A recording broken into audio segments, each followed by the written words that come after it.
Hey everyone, it's Scott with YouGetRipped.com. What I want to do today is do another test on my little Fitbit friend here. And what I've done is I've taken my phone, which it syncs with, okay? So if you're looking to get a Fitbit Flex, it does sync with your phone. It needs to be a iPhone 4 or higher or newer. There's also a few of the Android and stuff like that. You can go right to their website and check that out. But anyway, it does sync to that. So what I'm going to do today is, because me and a buddy of mine, we're kind of testing this out. My buddy Jim Krill from YouGetRipped.com as well. He's my workout buddy who lives in Arizona, and I live in New York. So we kind of like work out together, kind of like doing videos like this. But anyway, what I'm going to do today is I'm going to wear my Fitbit. Okay, and because it's on my wrist, I'm doing a lot of motion. I'm going to do chest and tricep workout.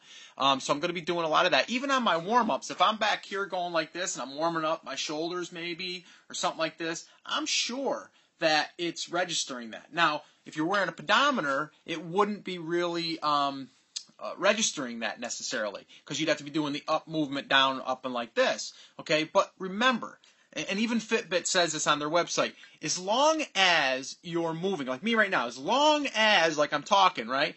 As long as you're moving and there's motion, then you're burning calories, okay? And that's really what it's all about, unless you're sitting still. Now, they have built it in that it's not on my dominant hand. My dominant hand is my right hand. My left hand is not.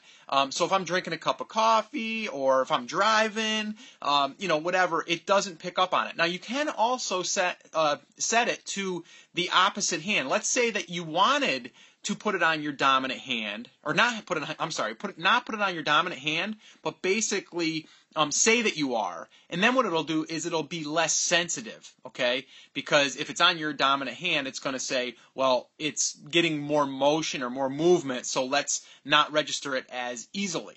So you could trick it if you wanted to. I find that it's pretty darn accurate, and you know what? If I'm sitting here and I'm sweeping the floor or whatever, it's still movement, all right? And that's what I'm really concerned with. But for the most part, it's getting your walking, and that's really what we're after. But anyway, I wanted to test this out and see, after I do a workout, I'm gonna do some bench presses, do flat bench, incline, decline bench, a full workout. And then I'm going to come back and I'm going to see exactly, I actually already took a screenshot of my phone to see how many steps it said that I started with and how many calories have burned, and then, or for the day, and then now we'll come back and we'll see what it looks like. So this will be interesting to test it out and see. So I'll come back with you with the results and we'll see what it says.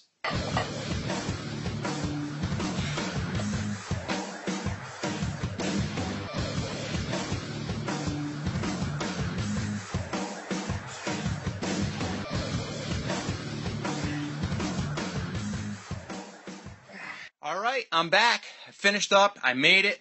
I did some rough numbers. I took 2 screenshots. I'm going to put them up on the screen right around now, and you'll be able to see the exact math. But the math that I calculated quickly was around 1,400 steps technically taken. Now, we know that that wasn't steps 100% because I was doing bench presses, I was doing inclines, I was doing extensions for the triceps, I was doing all that stuff. So that's considered movement, and that's considered a step because you're wearing it on your wrist. So some people would say, well, it's not calculating my steps then. Well, take it off while you're working out then. I like to look at it like that's movement, all right? That's how many times my body moved throughout the day. And that's really how I like to use it. Now, as far as calories go, it's telling me that I burned around 220 calories. But that's saying if I was to just walk those 1,400 steps, it's going to be around 220 calories. But we all know when you're under strain and you're working out with weights, you're burning more calories. I would probably add another 100 or maybe even 200 calories on top of that for my workout.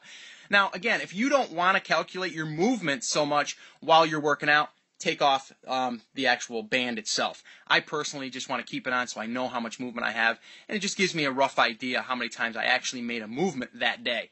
Because again, it doesn't matter if you're walking or if you're doing this and waving, you're doing something, you're moving, you're vacuuming.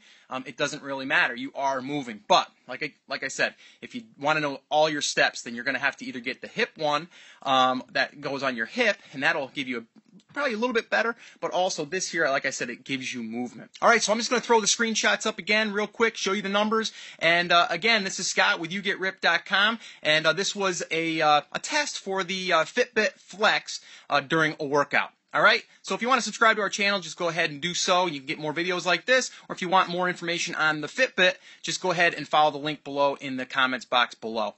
Now I got to go fill up and eat something and go ahead and get my protein shake going. So catch you next time.